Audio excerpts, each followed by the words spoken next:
यह कहानी साधु और एक वैश्या की है।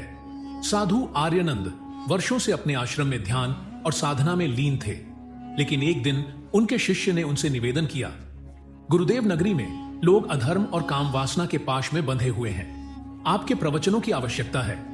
आर्यनंद ने अपने शिष्य के आग्रह को स्वीकारा और एक छोटे से नगर मालिनीपुर की यात्रा पर निकले।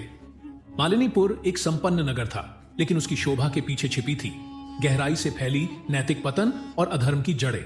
यहां एक ओर बाजारों की चहल पहल थी, तो दूसरी ओर कोठों की चकाचौंध कामिनी इस नगर की सबसे प्रसिद्ध वैश्या थी।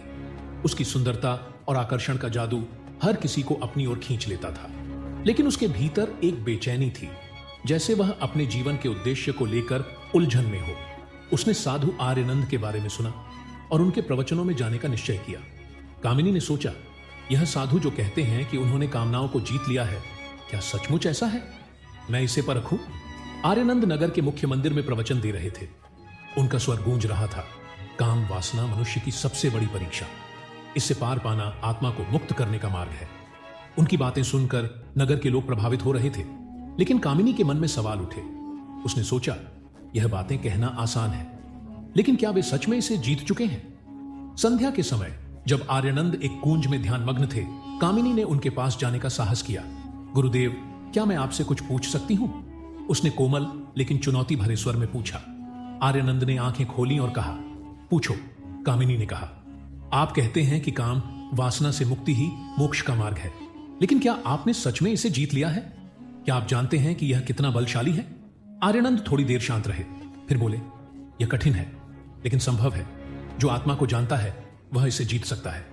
कामिनी ने तीखे स्वर में कहा, क्या आप इसे साबित कर सकते हैं, या यह केवल शब्दों का माया जाल है? आर्यनंद ने कामिनी को देखा और महसूस किया कि उसकी चुनौती में केवल अहंकार नहीं, बल्कि एक गहरी पीड़ा छिपी है। उन्होंने उससे कहा, तुम्हारा प्रश्न महत्वपूर्ण है, लेकिन इसका उत्तर केवल तुम्हारे प्रश्न का कारण समझने से मिलेगा। क्या तुम अपनी कहानी मुझे बताओगी? कामिनी असमंजस में थी। यह साधु उससे उसकी कहानी क्यों जानना चाहता है? उसने सोचा कि शायद यह साधु उसे बदल सकता है, या फिर वह साधु को उसकी ही शिक्षा में चुनौती दे सकती है। कामिनी ने थोड़ी देर चुप्पी सा दी, फिर साधु आर्यनंद की आंखों में झांकते हुए कहा, आप मेरी कहानी जानना चाहते हैं? गुरुदेव, सुनिए, लेकिन इसे समझने के लिए आपके तप और धैर्य की परीक्षा होगी। उसने एक गहरी सांस ली और अपनी कहानी सुनाई। मैंने जीवन में केवल दो चीजें देखी, यातना और वासना। मेरे पिता ने मुझे बचपन में बेच दिया, एक कोठे पर पली बड़ी, जहां हर दिन मेरी मासूमियत का सौदा होता था। लोग मुझे सिर्फ एक वस्तु समझते हैं, लेकिन क्या मैं केवल एक शरीर हूं? क्या मेरी आत्मा को शुद्ध होने का अधिकार नहीं? कामिनी के शब्दों में दर्द था, जो आर्यनंद के शांत चित्त को भी विचलित कर गया। वह सोचने लगे कि यह स्त्री जिसे समाज ने वैश्या कहा, क्या सच में इतनी पवित्र और करुणा से भरी हो सकती है? कामिनी ने अपनी बात जारी रखते हुए कहा, आप कहते हैं कि कामनाओं पर विजय पाना ही मोक्ष है, लेकिन यह विजय किसकी है, पुरुष की या केवल उनका अहंकार? क्या यह समाज महिलाओं को केवल उनके शरीर तक सीमित करके मोक्ष की बात कर सकता है? आर्यनंद को लगा जैसे कामिनी के शब्द उनके भीतर छिपे प्रश्नों को उजागर कर रहे हों। वह स्वयं अपने अतीत के प्रेम और उससे जुड़े दुख को याद करने लगे।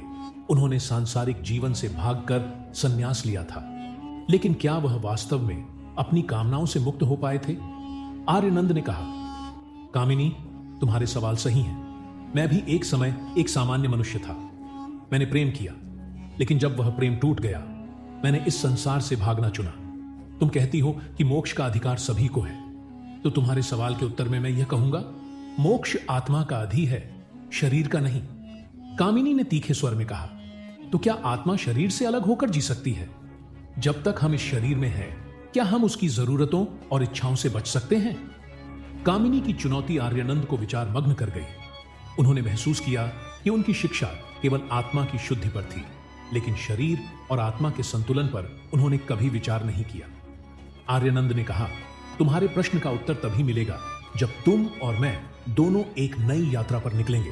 तुम अपने जीवन को शुद्ध करने का प्रयास करोगी और मैं अपनी शिक्षा को गहराई से समझने का।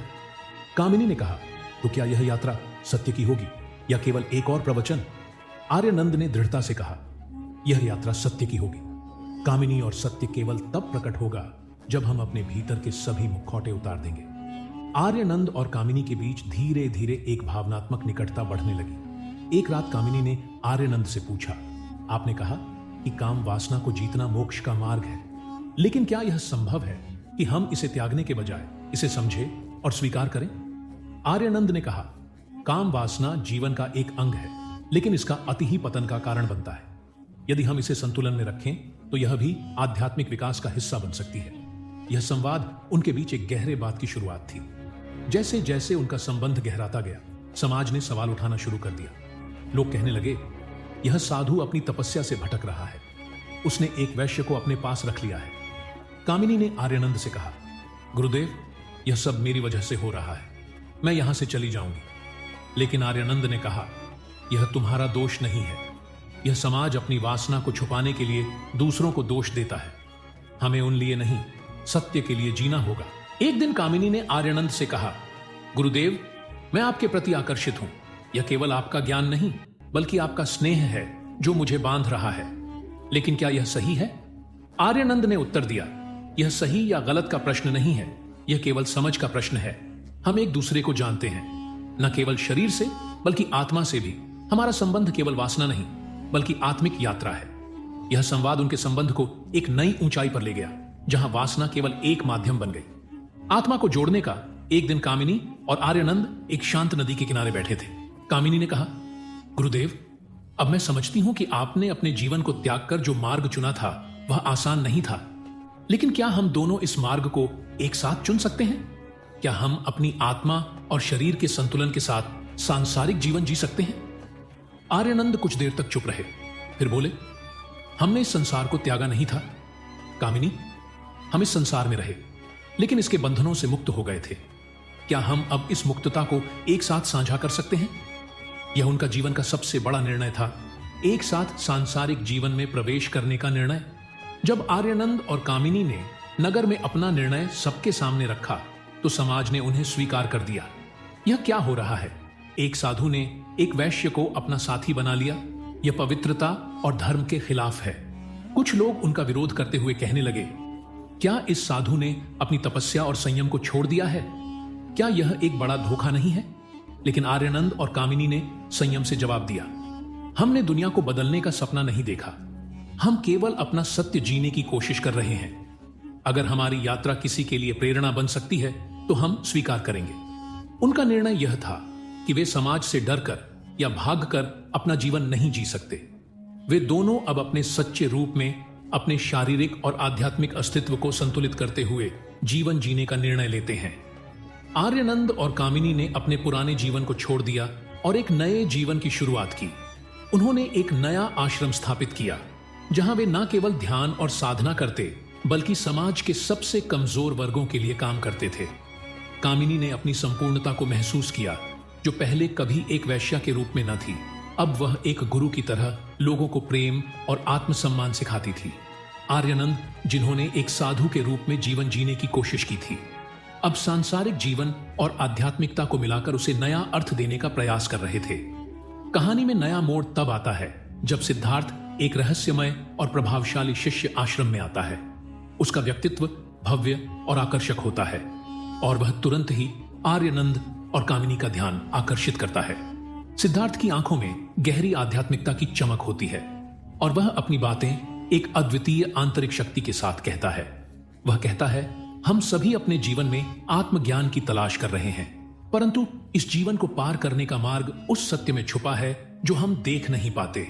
सिद्धार्थ की उपस्थिति आर्यनंद और कामिनी दोनों के जीवन में एक आध्यात्मिक उथल पुथल का कारण बनती है और वे दोनों उसे एक अवसर के रूप में देखते हैं, जिसके माध्यम से वे अपने जीवन के बड़े प्रश्नों का उत्तर पा सकते हैं। सिद्धार्थ उन्हें बताता है कि तुम दोनों का मिलन इस संसार में एक अद्वितीय शक्ति का उदाहरण है, परंतु तुम्हें अपने प्रेम और भौतिक जीवन के बंधनों को तोड़ने की आवश्यकता है ताकि तुम अपने आत्मा की शुद्धता को जान सको।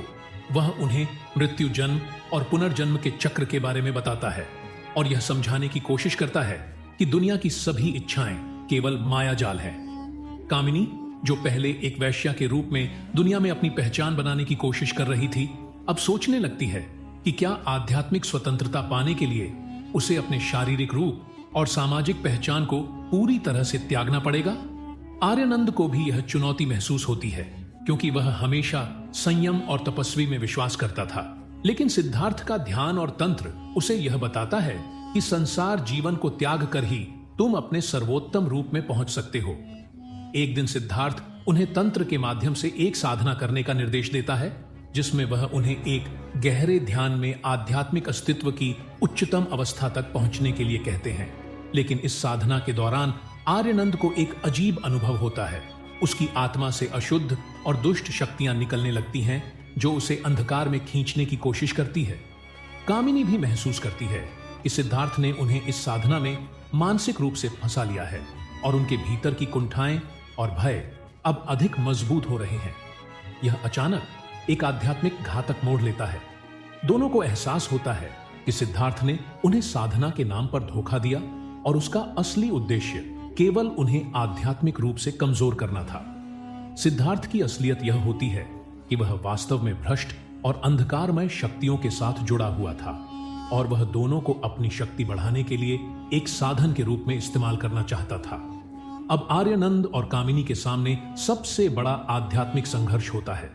वे एकजुट होकर सिद्धार्थ की तंत्र मंत्र शक्ति के खिलाफ खड़े होते हैं और अपने अंतरात्मा को पुनः जागृत करने के लिए ध्यान और तपस्वी का रास्ता अपनाते हैं। कहानी के अंत में आर्यानंद और कामिनी सिद्धार्थ को उसकी काली शक्तियों से परे कर अपने जीवन की सच्ची मुक्ति की ओर कदम बढ़ाते हैं।